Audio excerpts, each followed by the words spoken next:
without further ado, I'd like to introduce Wes Gannaway and Kent Holsather. All right.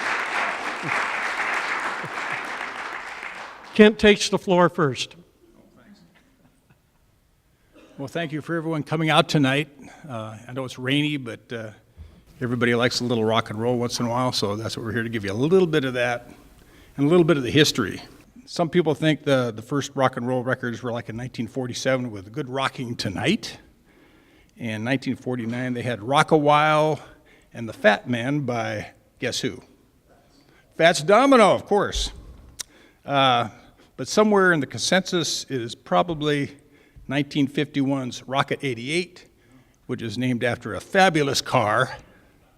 And it was Ike Turner before he met Tina, and you know what happened there, so.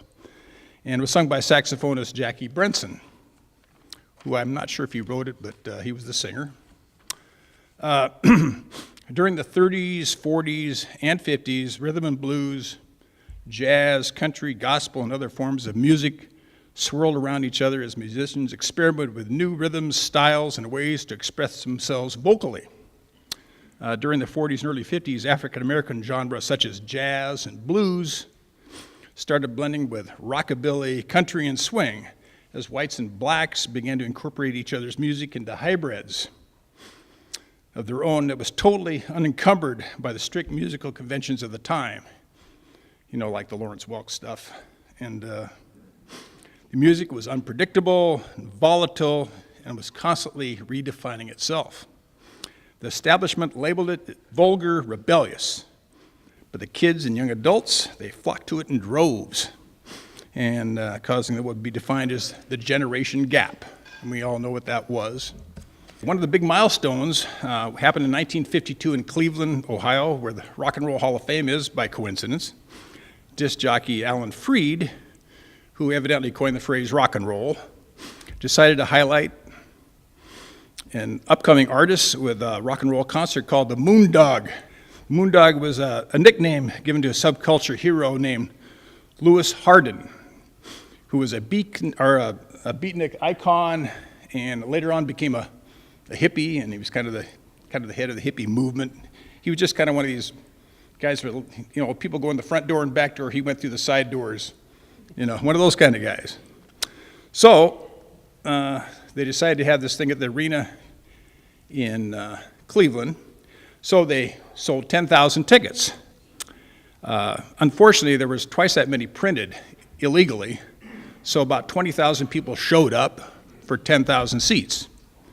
So what happened was it created a huge chaos, and everything was shut down, and the police came in and ran everybody off, and the concert was a disaster. But after that, it was realized that rock and roll was something that a lot of people wanted to hear and see and dance to.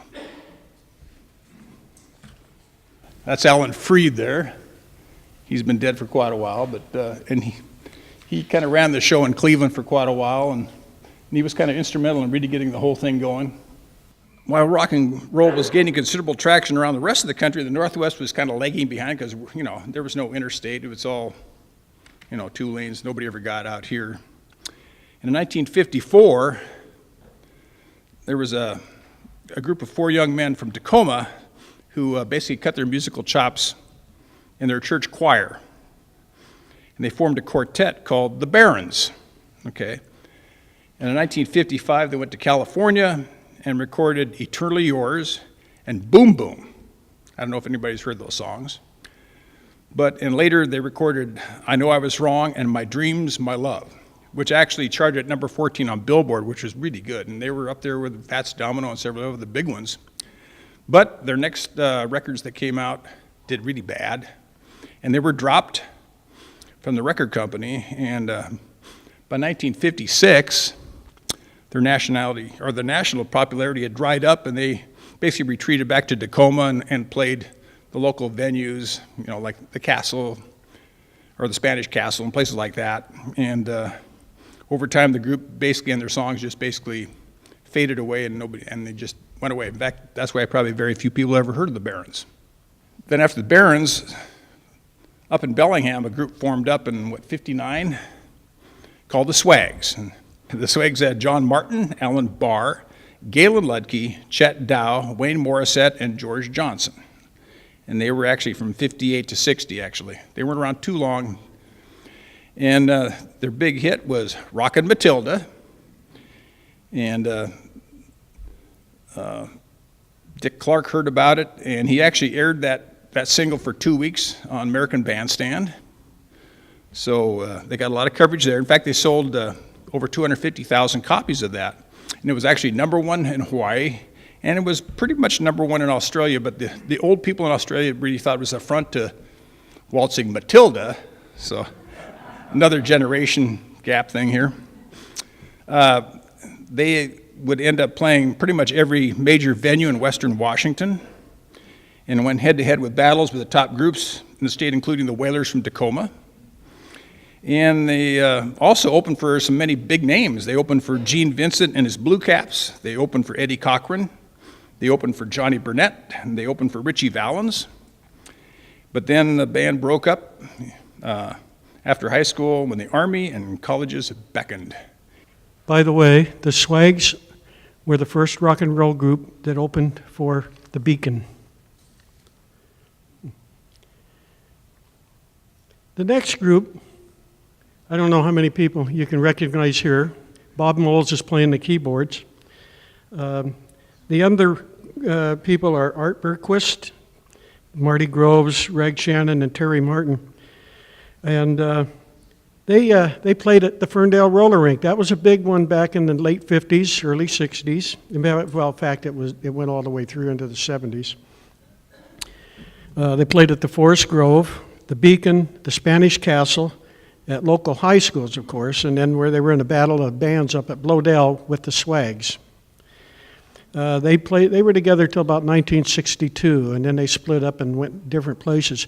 Now, you will see a lot of names the same for different bands. They either changed the name of the band or they just kind of moved around a lot. These guys were like nomads in the desert. They had summer camps, winter camps, spring camps, moving around to different places. I don't know what they were looking for, maybe a claim to fame or something. The Toggeries played from 61 to 65. I don't have a picture of that. Patty Allen was the vocalist. How many remember Patty Allen? Yes. She still sings today. Other band members were Jerry Hull, Terry Martins, Don Martinson, Bill Boyd, and Judy Feldman. Oh, another early band was the Night People. They were also a combination of some of the earlier people, and we'll mention them later. The Royals here were playing at the Beacon in 1962. Pictured are Larry Moore, Art Berquist, Gary Karb, and Bill Capp. The Triumphs, they played in local venues from 1962 to 1965. The players were Stan Reimer, Jeff McSorley, Mac Lamoureux, Mike Olson, Dave Brewster, and Rick Rudy. The Fanatics, they started playing in 1963. Eric Schramm, Dick Stensland, Doug Ling, Tom Lund, Mike Lamoureux, Bob Graham, and Lee Melheim were the players. At 1965, they were already in other bands, so a lot of them only lasted maybe a year or 2 years. In 1965, the Triumphs morphed into the Coachmen. The group included Stan, Jeff, Rick, Dave, and then 3 other people, Jerry Ranger, Lynn Pigg, and Dick Stensland. Fancy clothing back then, sort of like copying some of the Paul Revere group, and all those. Yep. So the Accents were playing gigs from 1963 to 1965. The band's members were Vic Lundy, Bill Capp, Pat Jerns, Doug Ling, and Kathy McDonald, George Palmerton, Ron Peterson, Gary Ramsey, Harry Redmond, and Lori Vitt. They were all, switching through for about a 3-year period. In 1965, the name was changed to the Unusuals. I got people looking at me like, oh, maybe that's not right. I don't know. Pretty good. The Unusuals had Kathy McDonald, Pat Jerns, Vic Bundy, Lori Vitt, Bill Capp, and Harvey Redmond. Now, Kathy McDonald, she was really a good singer. Here's her picture later on in years. She went big time, and we'll talk about that a little later. She was one of the three great people from this area to go on to better things. The Malibus, they started their band in junior high. You can see guitars as big as the kid is. The photo shows drummer Denny Webster, an unknown, John Heath, and Ed Hirschkorn, who would go on to great fame also. They're playing at the Sadie Hawkins dance at Bellingham High School in November of 1964. Ed Hirschkorn is going to go on and play at the Wanderers in 1980s. Here's another young band, the Rebels.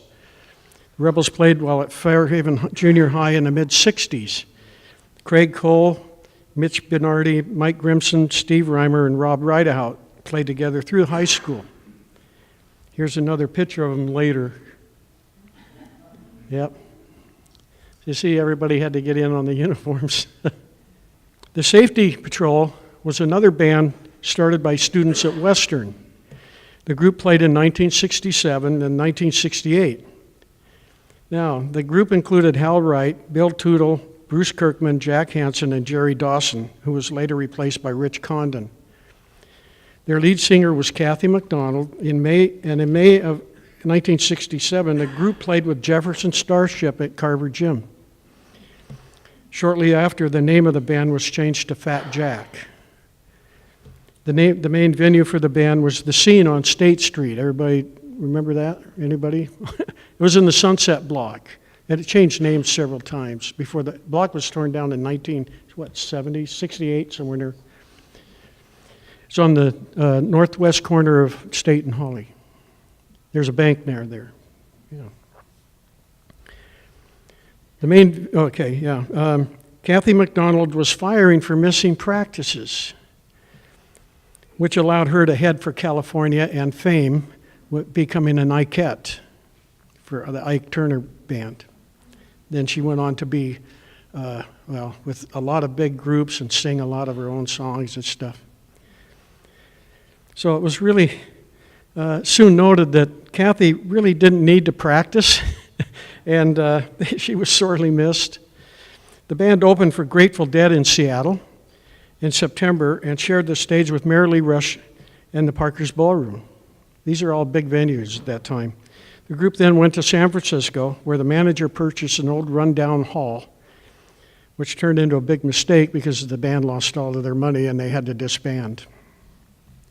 That happened a lot too. Some of the, like the Barons, they went to California and recorded all these songs, and they got tickets home.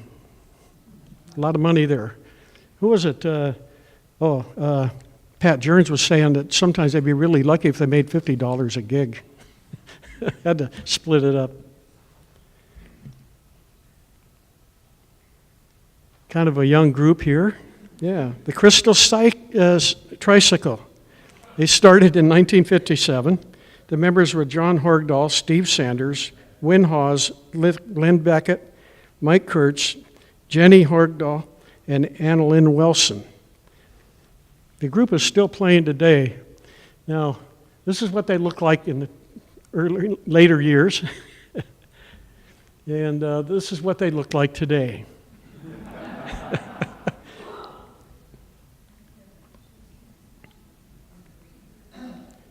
This was the SPQR. Now, these had morphed from another band. The members were Monty Henderson, Rob Rideout, Mike Gibson, Steve Reimer, and Dave Chapman. They played in the late 60s.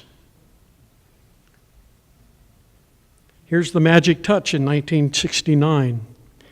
Rob Scribner, Bill Paget, Jerry Lang, Chuck Hamstreet, and Malcolm Stroud.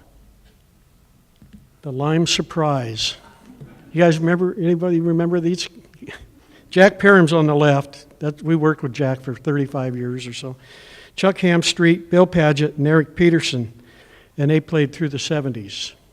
In fact, Jack Parham, up until recently, has been working with another band with Bob Hagem and a couple of other people there. Bill Holsather. Oh, and you. Drummer. You ought to see his set of drums. It fills a whole room. I mean, we're talking, I don't know how many dozen. I guess he's good, too. The last one I'm going to talk about, which I don't have a picture of, is Interstate 5, who played in 1970 through 1975. The members were Roger Leyburn, Don Gardner, Bobby McGinnis, and Jerry Hall. We've kind of stopped at that point with our investigations and our research, because we haven't got back up to Western. Anybody been up to the Western Library lately? Oh, man. You got to have, 16 pieces of ID and all that stuff to get in there. We're going to talk about venues. By 1966, most of the high schools had rock and roll bands. Before that, it was hit and miss. The earliest record I have is in 1964. I have a picture with electric guitars, and I don't know if that was still the swing band or what. The public venue list is definitely not complete.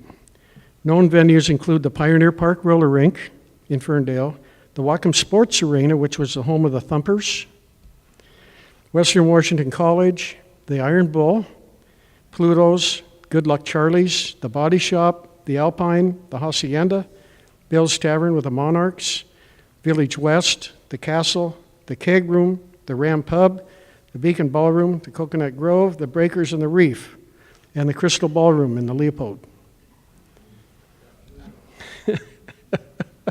Here's an ad for the teenage dance at the roller rink, about 1965. Well supervised, yes. Most of them were. Except for, I do have a picture of one of the bands in the Assumption Gym, and there's the four of them standing there. That's with Bob Hagen, and one of them's smoking in the corner. Yeah. Examples of high rock and roll event. Well, yeah, here's the Night People at Ferndale Rink. Yeah, so they all played there at one time or another. Examples of high school rock and roll events included the Reactions playing at the Homecoming Dance in Bellingham High in 1966. The Unusuals played at the Tolo, joined by Kathy Mcdonald and the Darlenes the same year. Anybody remember that? No? Okay. The Darlenes were a pair of twins, and one of them was named Darlene. So, in 1970, the Axis Drive, a Seattle band, played at the Tolo at Bellingham High. The band Free Up played on Valentine's Day at Tolo at Ferndale in 1970. In 1974, the band Liar played at Bellingham High School Junior Prom, and in 1975, the bands Higher Ground, Liar, and Crew Motley all played at the Bellingham High School events. In 1977, the band Pegasus played at the Bellingham High Tolo. The Easy Action duo of Blake Hughes and Dave Cole played at the Ferndale High School in 1979. So there's all this little stuff going on. I haven't found anything about Linden.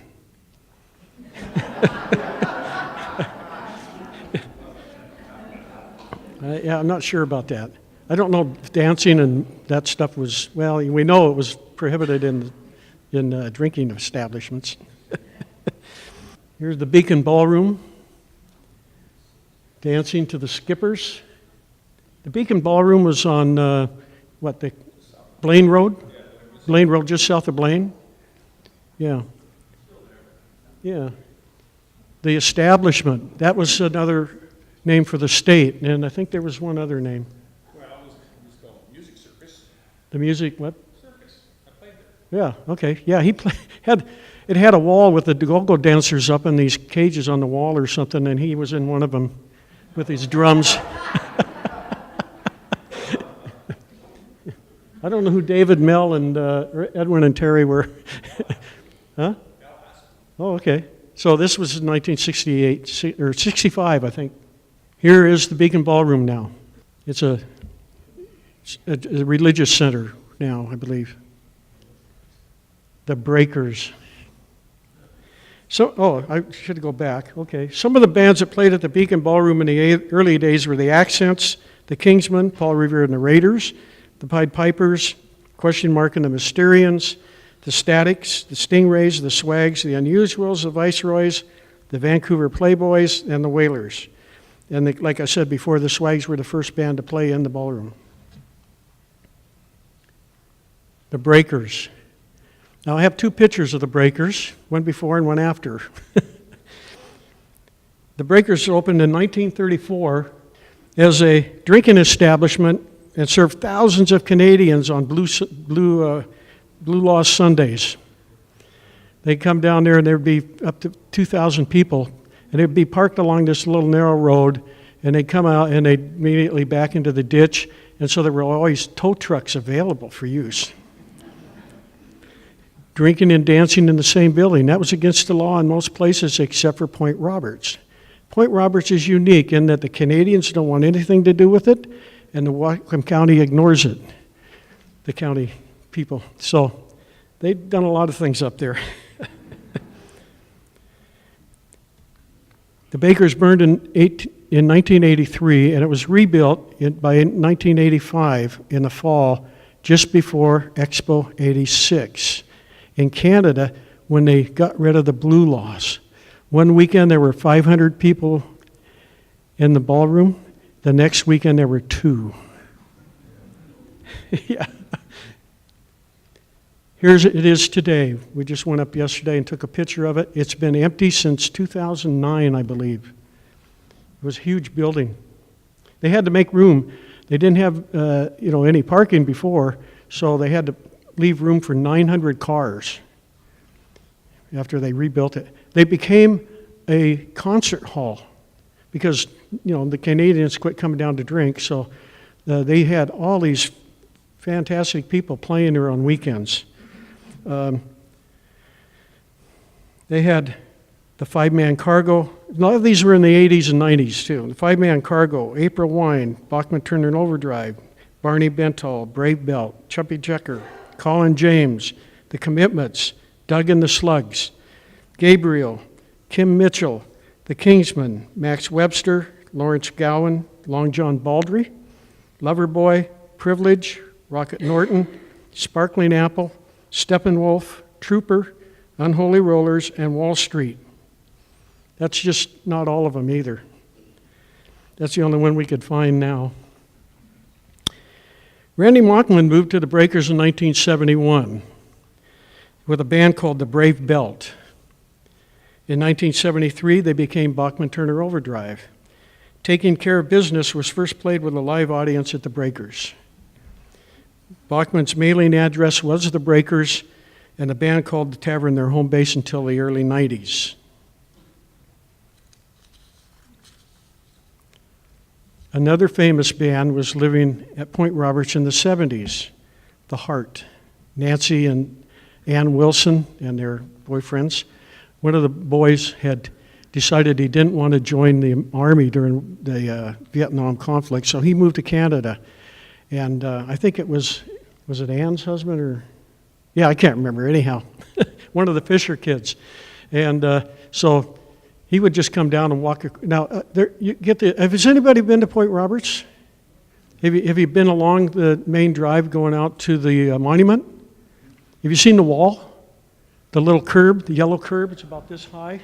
And you can walk right across, step over it here in Canada, different country. Yeah.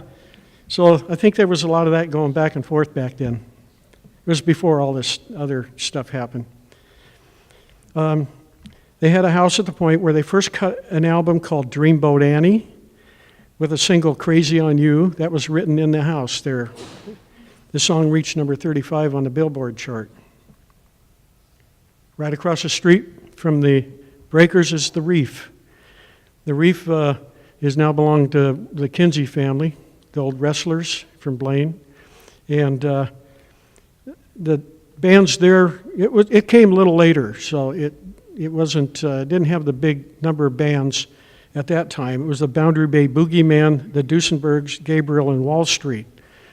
Now, since then, there's been a lot more activity there, but there wasn't much going on there yesterday. They were delivering beer. So another famous place in Whatcom County was this building. Anybody recognize it? No. It's Village West. Village West was another big venue.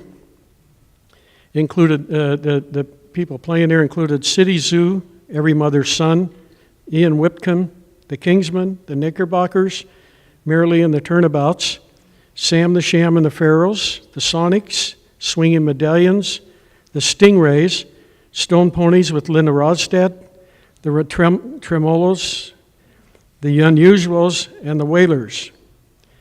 Pat O'Day ran this. He had two of them. He had Village West here, and then he had Village East somewhere on the east side of the state. And was that Pat O'Day? Yeah. He was a DJ for KJR,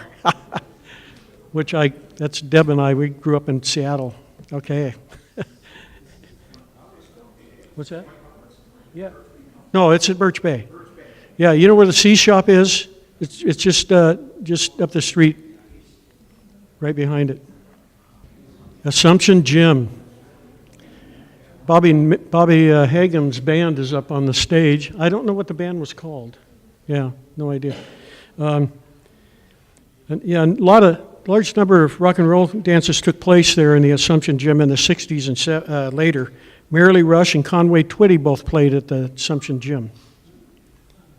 The Body Shop, which is no longer there, it's a parking lot, had Springfield Rifle play there, and along with a lot of local places. They moved around a lot, and on any given weekend, you could have 2 or 3 bands playing. Last but not least, the Iron Bull. It's now the Radio Museum. Or no, the Pickford Film Studio, the Radio Museum is right next door. So that's all I have for now. So we're going to open it up to comments and questions. If you have any information, please come and see us after this. This book is about half done, so we're really trying to get some more information, because a lot of these people would play in one band in the morning, and they'd get in a fight, and they'd be playing a different band in the afternoon. So there's a lot of stuff there. We're going to probably miss some. I know we missed a few people in some of the other books, and we get 2 in the morning calls from people saying, you missed Uncle Louie. So that's probably going to happen again, but we're trying to get as much as we can. So it's kind of inspired, not based on everything, which gives us a little bit of a leeway when it comes to the groups. But we're trying to find out more information about this, and it's getting harder and harder, but there are people out there that do have photos and stories and other groups that were around for a couple of months, and then they're gone.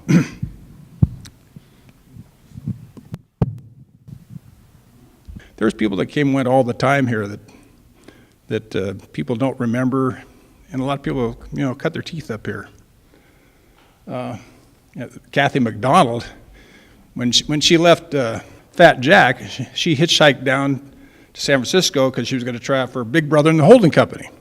Well, by the time she got down there, somebody else got the job, Janis Joplin, and I think that really bothered her for the rest of her life. She was kind of thought she should have been the gal. So when Janis Joplin left that group, they hired her, and so she sang for them. She sang backup for over 200 different albums, and at least 100 of those albums became gold. She backed up the Stones, she backed up Elton John, she backed up just about everybody in the business. So she had quite a career, but she died in 2012. I think she was like 64. She lived a little bit of a hard life. Oh. A couple questions, and one on the venues. If maybe you mentioned the name that I'm thinking of, and I didn't quite catch it. I was just wondering if the Armory was a location for it. The Armory did a lot of roller skating. I haven't come across any things that said they had dances there per se. My other question was were there local radio stations with DJs who were in early on? I believe, like Danny Holiday. There was Bob, and those guys were here, and then a lot of them went to Seattle, to bigger venues and stuff. Well, this gentleman asked about DJs, and when I grew up in Bellingham, we often listened to CJOR with Red Robinson out of Vancouver, and he put on shows. He had Ritchie Valens at a little place, a dance hall on Highway 99 near the old wooden bridge that they just redid, north of Cedar Woolley. Anyway, so as well as KJR, CJOR were the big stations to listen to in Bellingham. And I was going to also mention that Up and Up, when they were on Holly Street, packed them in Friday and Saturday night. They had a 2 or 3 piece band, guys that went to Western. I don't even think they had a name for the band. You couldn't get a seat unless you got there early. No cover charge, but they charged more for the drinks. Yeah, there's a lot of those little places, and one of the bigger places that's not actually in the county would be just in Skagit was the Seven Cedars. A lot of them played down there. That was a big venue also. A lot of them played there. I'd be curious if there are other people here in the room that played in any of these bands. Raise your hand if you did. I'm just curious to see. Yeah. Well, yeah. I thought I might recognize somebody. I haven't yet, but I'm Bob Moles, and I played keyboards for the Embers and the Night People. It was really fun seeing these pictures because there are a number of people that I knew in the various bands. Eric Peterson from Lime Surprise, and I played with him. And yeah, that happened, as you mentioned, quite a lot, is that you'd fill in for somebody here or there and got to know people around the county. And we had to battle the bands with the Swags out of Blowdale Donovan, and of course we claimed that victory, so did they. But it was a lot of fun. I started with the Embers in late 1958, and about 1962 I kind of dropped away and graduated in 63 out of Ferndale. The Embers, 2 of us were from Ferndale. Monty Groves was our lead singer and lead guitar, and the other 3, Art Berquist, Terry Martin, and Reg Shannon, were Bellingham High School. Graduated from Ferndale, went to University of Puget Sound, ended up being a fraternity brother with a guy named Robin Roberts, who ended up being Rockin' Robin Roberts of the Wailers, and I got to be around him for 3 years and play a little bit with him, but mostly follow him. Every time there was a dance, he ended up on stage, and he actually was the first person that recorded Louie Louie, and tried to get royalties to that, and they all collapsed, and he never really got much from that. And then, of course, it was that the Kingsmen, I think, came along and made it famous. So, anyway. First of all, it's wonderful to see a photo of the Breakers, which I didn't know. Oh, yeah, well. I come at this through a jazz angle, and I came tonight particularly interested to see whether there was any overlap between jazz and rock and roll, and the roster of people and the roster of venues, virtually none whatsoever. They must have been close to separate cultures. There's a couple of family names. There was the Vitt family and the Horrigal family must have been siblings. Well, yeah, the Vitt, the dad was a jazz Yeah. man. The kids not. Yeah. I guess it surprises me to see how separate and different they were. Everything here was unfamiliar, which is fine. I don't have a problem. But I was curious whether people doubled up in that music, and it sure doesn't look like it happened. Were the rock bands getting any support from the schools, or were they just students there who played music outside the school repertoire? It was pretty much students who played outside the school. Yeah. Because the jazz people got substantial training in the high schools. That was not, the Yeah. rock bands were basically self-taught folks. Yeah, the Northwest rock and roll is a little different. It kind of has its own thing. It did from the start, and I think that's why we kind of keep it separate from the rest of the crowd. I don't know.